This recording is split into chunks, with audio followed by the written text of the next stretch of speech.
My name is Daniela, and I want to tell you my story.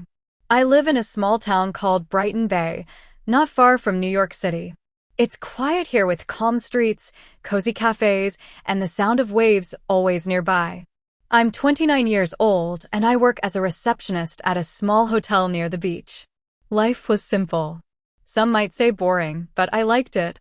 I had a few close friends, a small apartment, and a routine that felt safe. I wasn't looking for love. After a few bad relationships in the past, I told myself that it was better to stay alone. But sometimes life brings someone into your world when you least expect it. That person was Michael. Michael came to the hotel for a business trip.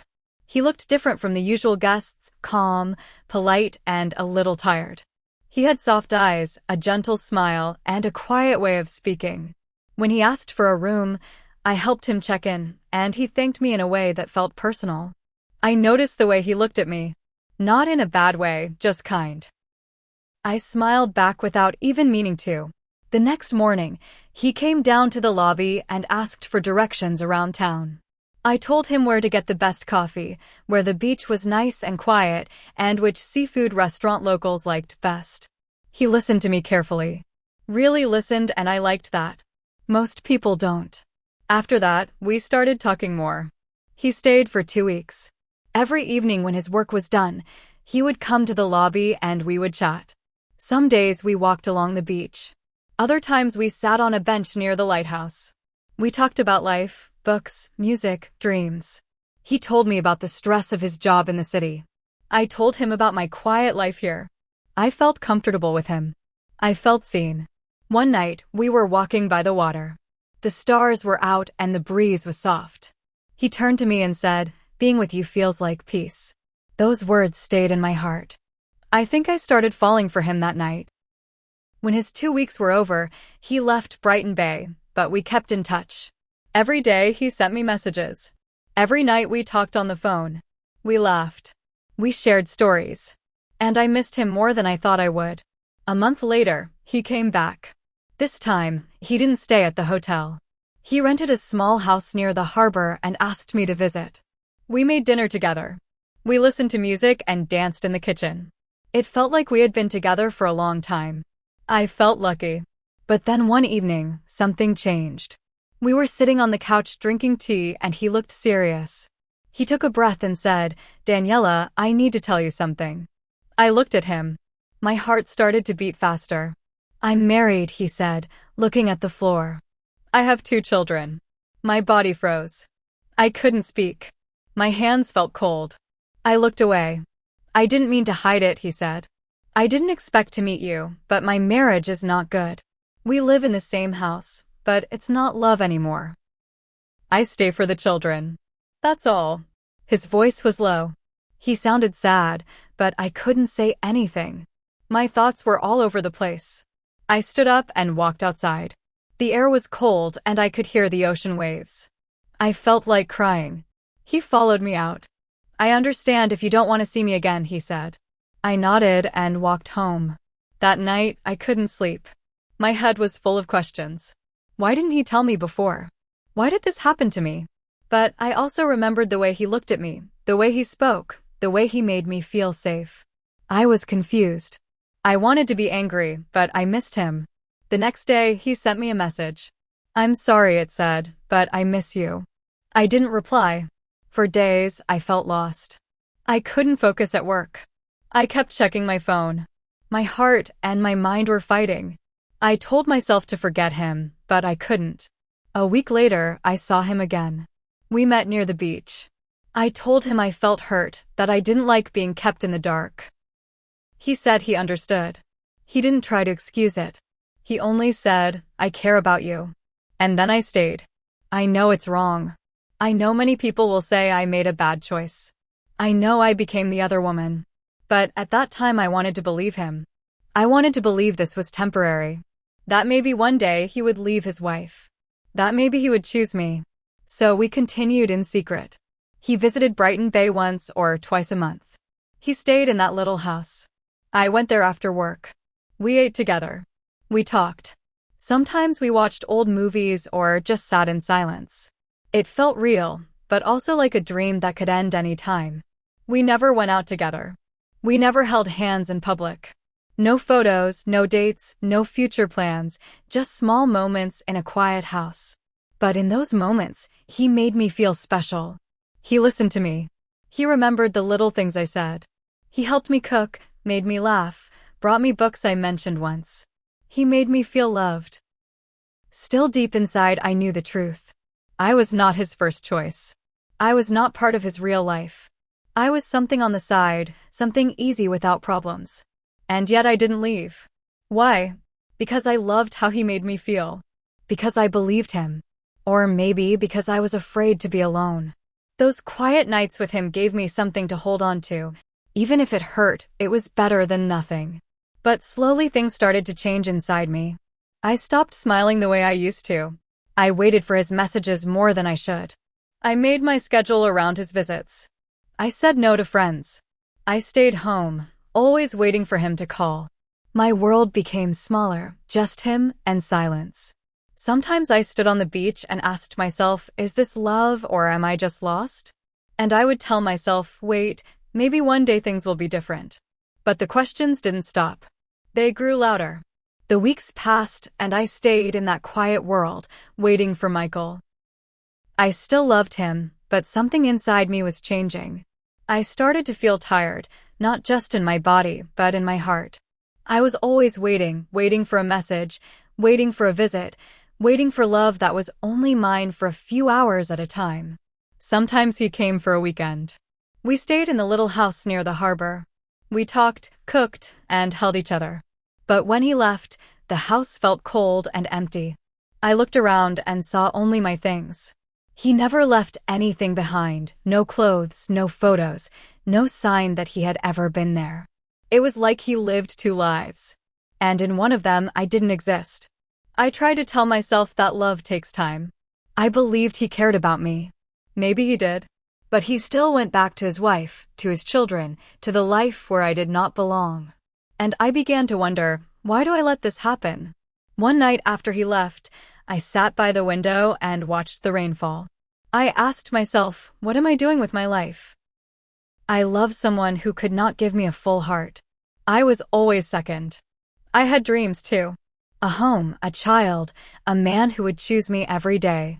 But instead, I had empty rooms and silent nights. I started to feel that I deserved more. But I was scared. I didn't want to lose him. I didn't want to feel lonely. Some part of me hoped he would change. That one day he would come to me and say, I left. I'm here now just for you. But that day never came. I spoke to my friend Nina, the only one who knew the truth. I told her how I felt, tired, sad, confused. You deserve to be first, Daniela, she said. You should be with someone who's proud to love you, someone who walks with you in the daylight, not just hides with you in the dark. Her words stayed with me. I started to notice how much I had changed. I didn't laugh like I used to. I didn't go out. I always checked my phone. I had stopped doing things I loved. Reading by the sea, walking in the park, having dinner with friends. My world had become small, and I was the one who let it happen. One evening, Michael visited again. He smiled, brought flowers, kissed my forehead. He acted like everything was fine, but I was quiet. What's wrong? He asked. I don't know if I can keep doing this, I said. He looked surprised. Why no? Because I feel like I'm not living my own life, I said. I'm living in your shadow. I wait for your visits, your calls, your words, but I'm always waiting. I want more. I need more. He sat down and said nothing for a while. Then he said, I love you, Daniela. You know that.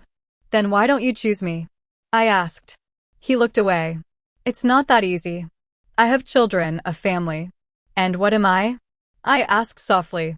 Just a secret. He didn't answer. That night, I cried again. Not because he was cruel. He wasn't. But because I finally saw the truth. He would never leave. Not for me. Not for anyone. After he left, I didn't message him. I didn't call. I needed time to think. I walked by the beach every morning before work.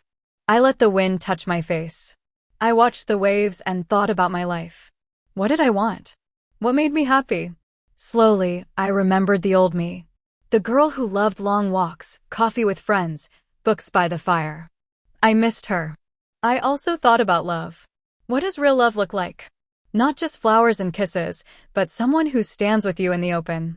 Someone who says, "You're mine," without fear. I didn't have that. Not with Michael. I started writing in a notebook every night. Just thoughts and feelings. It helped me understand what I wanted. And every page I filled made me a little stronger. Michael still sent messages. "I miss you. I'm thinking about you. Can I see you?" But I didn't answer. Not right away. I needed time. 1 week later, he showed up at my door. I was surprised, but I let him in. "I needed to see you," he said. "You've been quiet." "I've been thinking," I told him. He sat down. "About us?" "Yes," I said, "about everything." We talked for a long time. I told him how I felt about waiting, about being second, about losing myself. "I can't keep doing this," I said. "I love you. Maybe I always will, but I need a real life. I want to be with someone who can give me all of their heart, not just a part." He looked sad. "I can't leave them, Daniela. I've tried to imagine it. But I can't do that to my children." I nodded. I understood. But I also understood something else. This was the end. "I hope you find peace," I said. "I hope we both do." He stood up. He hugged me. "I'm sorry," he whispered. Then he left. And that was the last time I saw him. That night, I cried again. But it felt different. The pain was real, but it was also clean, like a deep breath after holding it too long. The next morning, I walked down to the sea. I stood there for a long time just watching the waves. The sky was clear. The wind was soft. I felt something I hadn't felt in months. Calm. I knew healing would take time. But I also knew I had taken the first step. For the first time in a long time, I was not waiting for a message. I was not checking my phone. I was just standing there with myself, and that was enough for now. Months passed after I said goodbye to Michael. At first, the days felt long and heavy. I missed him. I missed the way he smiled, the way he held me, the small things we used to share. Some mornings I wanted to call him. Some nights I cried in bed, holding my pillow close, remembering the sound of his voice. But slowly things began to change. I started spending more time with my friends again. Nina invited me for coffee every weekend. We talked and laughed. Sometimes we sat in silence, just enjoying each other's company. It felt good to be around people who loved me for me with no secrets, no lies. I also returned to the things I once enjoyed. I began reading again, soft stories, quiet ones about love and hope. I walked on the beach every evening. I watched the sunset and listened to the sound of the waves. The sea always made me feel calm. It reminded me that life moves forward no matter what happens. I also started working on my goals. I took a small class at the community center. Something simple about writing stories. I didn't tell many people about it. I just wanted to try something for myself. Each week, I wrote a few pages about my thoughts and dreams. It felt good to write. It helped me heal. One evening after class, I was walking home when I stopped by a bookstore near the corner. I hadn't been there in a long time. Inside, I saw a man looking at travel books. He smiled when he saw me, and I smiled back. He looked familiar, but I couldn't remember where I had seen him before. He walked over and said, "Hi, you're in the writing class, right?" I nodded. "Yes, I am. I just joined last week." He said, "I'm David."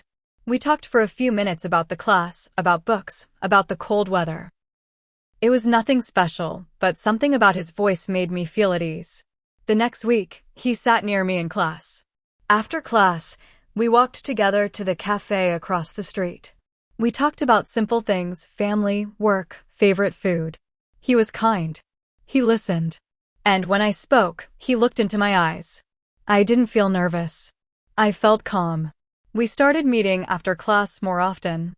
Sometimes for coffee, sometimes just a short walk. He didn't ask me about my past. He didn't push. He was patient. One evening we sat near the beach on a wooden bench. The sky was orange and the air was cool. I looked at him and said, "Can I tell you something?" "Of course," he said. I was in a relationship before. It wasn't good. He was married. I waited for him for a long time. I loved him, but I was always second. I don't want that kind of love again. He was quiet for a moment. Then he said, "Thank you for telling me. I think you're brave and you deserve better." That night, I went home with a warm feeling in my chest. Not because I was falling in love, but because I felt understood. Weeks turned into months. David and I spent more time together. We went for walks, watched movies, and talked about our dreams. He never rushed me. He never asked for more than I could give. I started to smile more. I laughed without pain. I felt free. One day, I looked in the mirror and saw something I hadn't seen in a long time. Myself. Not the sad girl who waited for messages. Not the woman who cried alone at night, but Daniela, strong, gentle, and alive. David became a part of my life slowly, like the sun rising after a long night. He didn't try to fix me. He just stood beside me. And in his quiet way, he showed me what real love can look like.